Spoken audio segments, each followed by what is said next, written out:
hello students तो आमार HS বা এইচএসএলসি যিয়ে নহওক তো পৰীক্ষালৈ বেছি দিন নাই সকলোৱে বুজি পাইছে হয়তো বহুতৰ এতিয়া ধৰা পূজা পূজা সব গ'ল এতিয়া লাহে লাহে ছাত্ৰ ছাত্ৰীসকলে এটা মনোভাৱ আহিছে যে পঢ়িব লাগে এতিয়া পঢ়িব লাগে মনোভাৱটো আহাৰ পিছতে তেওঁলোকৰ মনত এটা কোৱেশ্চন এটা হয়তো আহিছে বা বহুতো আহিছে কাৰণে তেওঁলোকে সুধিছে যে এতিয়াৰ পৰা পঢ়িলে মই কিমান পাৰ্চেন্টেজ পাবলৈ সক্ষম হ'ম যদি এতিয়া পৰা ষ্টাৰ্ট কৰো বহুতে হয়তো আগৰ পৰা ষ্টাৰ্ট কৰা নাছিল বহুতে হয়তো অলপকে পঢ়িছিল বহুতে ষ্টাৰ্টে কৰা নাছিল এটা পৰা ষ্টাৰ্ট কৰিছে তেওঁলোকৰ প্ৰশ্ন যে এতিয়া মই ভৱামতে পাৰ্চেন্টেজ পাম নে নাপাম বা মই কিমানখিনি পাব পাৰিম তো এইখিনি কথা আজি ডিসকাস কৰিব লৈছো আজি ভিডিওটো তেন্তা ভিডিওটো ষ্টাৰ্ট কৰো এতিয়া এটা কথা হ'ল যে আমি পাৰ্চেন্টেজ কিমান পাম সেইটো আমাৰ ডিপেন্ড কৰিব আমাৰ পঢ়াৰ লগত মানে প্ৰথমতে ডিপেন্ড কৰিব যে তুমি আগত কিমান পঢ়ি থৈছা এটা তুমি হয়তো আগৰ পৰা অলপকে পঢ়ি আহিছিলা ইমান জোৰ দিয়া না যদিও হয়তো আগৰ পৰা অলপকে পঢ়ি আহি পেলে তুমি আজি এটো সিচুৱেচনত আহিছা আগৰখিনি অলপ কমপ্লিট হৈ আছে এতিয়া অলপ পঢ়িলে হৈ যাব আৰু এক প্ৰকাৰ ছাত্ৰ ছাত্ৰী আছে যিসকলে একেবাৰে পঢ়াই নাই আগত পঢ়িছিল কে টাচ কৰিছিল কিন্তু তেওঁলোকৰ মান পঢ়া হোৱাই নাই একেবাৰে নাই বুলি ক'ব পাৰি এটা নতুনকে তেওঁলোকে পঢ়িবলৈ আৰম্ভ কৰিছে এতিয়া পৰা আমি চাও যদি এতিয়া পৰা যদি কাউন্ট কৰো আৰু প্ৰায় 3 মাহ মান আছে আমাৰ আজি অক্টোবৰটো শেষে হ'বলৈ হ'ল নৱেম্বৰ ডিসেম্বৰ জানুৱাৰী 3 মাহ আমাৰ হাতত আছে এটা এই 3 মাহত আমি যদি চেষ্টা কৰো তেতিয়া হলে আমি যদি পাৰ্চেন্টেজৰ কথা ক'বলৈ যাও 70 to 82 পুৰা কনফাৰ্ম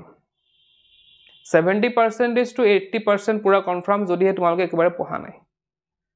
যদি ধৰা তোমালোকে একেবাৰে পঢ়াই না আগত পঢ়াই নাই 70 to 80% ধুনিয়াকে পাব পাৰিবা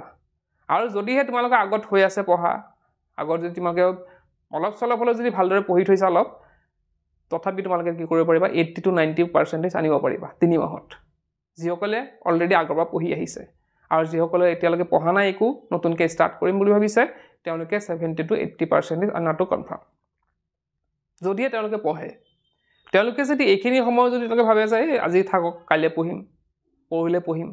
তেনেকে যদি থাকে তেওঁলোকৰটো নহবই বাৰু সেইটো বেলেগ কথা কিন্তু 3 মাহত যিমান দিন আছে সেই কিবিদিন যদি তেওঁলোকে মনে প্ৰাণে পঢ়ে তেতিয়া তেওঁলোকে পাৰিব আৰু এটা মই যে ক'লো যে 3 মাহত যিসকলে আগৰ পৰা পঢ়া নাই একেবাৰে পঢ়া নাই তেওঁলোকে 70 to 80% পাব পাৰিব তেওঁলোকেও পাৰিব 90% পাবলৈ যদিহে তেওঁলোকে পঢ়া টাইমটো আৰু বেছিকে দিয়ে এতিয়া সব বস্তুটো যোনে আগৰ পৰা পঢ়ি আহিছে তেওঁলোকে অলপ কমকে পঢ়িলেও হ'ব তেওঁলোকে ধৰা দিনত 7-8 ঘণ্টা পঢ়িলেও হ'ব কিন্তু একেবাৰে যিসকলে পঢ়া নাই সেইটো তেওঁলোকৰ লেভেলটো মেচ কৰিবলৈ তেওঁলোকে 9 ঘণ্টা 10 ঘণ্টা পঢ়িব লাগিব কথা বুজি পাইছা যে আমি এটা যিমান সময় দিম হিমান পাৰ্চেন্টেজ সময়ৰ লগত কথা তোমালোকে বলে 1 ঘণ্টা দি পেলা তোমালোকে আশা কৰি আছা 90% নহব যিমান সময় দিবা সময়ৰ লগতে সব বস্তু ৰিলেট হৈ থাকে আৰু সময় দিলেও নহব পঢ়া বস্তু আগত লৈ পেলা যদি মই এনে ঘণ্টাটো ঘৰি কাউন্ট কৰি আছো 1 ঘণ্টা 2 ঘণ্টা 3 ঘণ্টা তথাপি কিন্তু নহব আমি চেষ্টা কৰিব লাগিব যে আমি যিমানখিনি সময় দিম সেইখিনি যাতে আমি যোনখিনি সময় পঢ়িবলৈ পঢ়িছো জাস্ট পঢ়িমে আমি বেলেগ কথা চিন্তা নকৰো অকল আমি কি কৰিম পঢ়াত মন দিম তেতিয়াহে তোমালোকে পাৰিবা 90% 80% 70% কোনো ডাঙৰ কথা নহয় কিতাপৰ বস্তুৱে গুটেখিনি আহে গতিকে হেতু একেবাৰে মানে কৰা বেলেগৰ পৰা দিয়া বস্তু নহয় এ কোনো কম্পিটিটিভ এক্সাম নহয় কম্পিটিটিভ এক্সামত আমি ক'ব নোৱাৰো যে কৰবা কি আহি যা গম নাপাও আমি এতিয়া গম পাও যে আমাৰ কিতাপখনৰ গুটেখিনি আছে অলৰেডি গুটেখিনি আমি জানো যে গুটেখিনি কিতাপতে আছে গতিকে আমি জাস্ট কিতাপখন ফলো কৰিলে আমাৰ কিন্তু হৈ যাব তো এইখিনি বাস সেইখিনি কথাই কিন্তু তাৰ কাৰণে ডেডিকেশন লাগিব তোমালোকে হেতু কথা এতিয়া বা মানি চলিব লাগিব যে তোমালোকে যে লাষ্ট নেক্সট 3 মাহ পঢ়িবা কিমান পাৰ্চেন্টেজৰ কাৰণে পঢ়িবা 70 নে 80 নে 90 হেতু তোমালোকে প্ৰথমে ডিসাইড কৰিব লাগিব ডিসিশন নলুৱাকে তোমালোকে যদি এনে বুলে মই পঢ়ি আছো যি হয় দেখা যাব তেনেকে হলেও কিন্তু আমাৰ কি হয় এটা সময়ত হবকে পাৰ্চেন্টেজ আমাৰ হবকে কিন্তু আমি হয়তো ভৱামতে মানে আগৰ পৰা যদি আমি ডিসাইড কৰি লও তেতিয়া কি হয় আমি সেইটো মানে এটা যদি সেট টাৰ্গেট এটা থাকে বুলে মই সেই গছডাললৈকে দৌৰিম তেতিয়া আমি কি পাৰিম আমাৰ এটা উৎসাহ থাকিব মনত যে মই এই গছডাল পাব লাগিব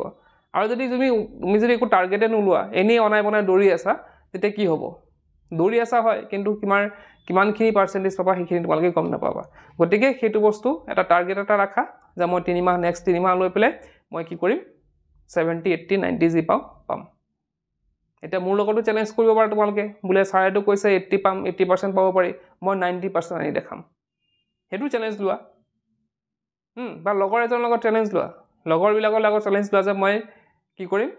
তোতকৈ মই বেছি পাৰ্চেণ্টেজ আনি দেখাম তো এনেকুৱা টাইপৰ কথাবিলাক তো বস্তুবিলাক চোৱা মই সেইটোৱে মেজে হ'ল যদি চাম আপ কৰিব যাওঁ যিমান টাইপ পঢ়াত দিবা এতিয়া 18 মাহত যিমানখিনি পঢ়াত টাইম দিবা সিমানখিনি পাৰ্চেণ্টেজ তোমালোকে পাবা আৰু এটা কথা ইয়াত ভাল কথা কি যে এতিয়া আমাৰ যিহেতু সময় চাপি আহিছে গতিকে এতিয়া পঢ়াখিনি বেছিকৈ আমাৰ মনত ৰ'ব আগত আমি বহুত এনেকৈ পঢ়িবলৈ হয় পঢ়িব ল'লেও আমাৰ কি হয় যে এনেকুৱা লাগে যে টাইম আছে এতিয়া হৈ যাব লাহে লাহে পঢ়ি থাকোঁ কিন্তু এতিয়া যিহেতু টাইম নাই আমাৰ হাতত গতিকে আমি পঢ়িবলৈ বহি এতিয়া আমাৰ কথাবিলাক মনতো ৰ'ব আৰু দীৰ্ঘস্থায়ী হ'ব গতিকে সেইটো এটা ভাল খবৰ তো এইখিনি আছিলে আশা কৰিছোঁ বুজি পাইছা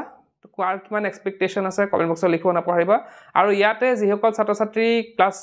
12ত পঢ়ি আছে HS 2026 দিবলৈ গৈ আছে তেওঁলোকৰ হয়তো বহুতৰে নোটছ নাই ইংলিছ আছামিজ অল্টাৰনেটিভ ইংলিছৰ তো তেনে ক্ষেত্ৰত আমাৰ তৰফৰ পৰা এটা কোৰ্চ লঞ্চ কৰা হৈছে ইংলিছ অল্টাৰনেটিভ আৰু আছামিজৰ তো এই কোৰ্চকেইটা তোমালোকে বাই কৰিব পাৰিবা আমাৰ এপত গৈ পেলাই মই এপৰ লিংকটো ডেছক্ৰিপশ্যন দিছোঁ তাত গৈ তোমালোকে এপটো ডাউনলোড কৰি এই কোৰ্চবিলাক বাই কৰিব পাৰিবা তেন্তে আজি ভিডিঅ'টো শেষ কৰোঁ কি পোৱা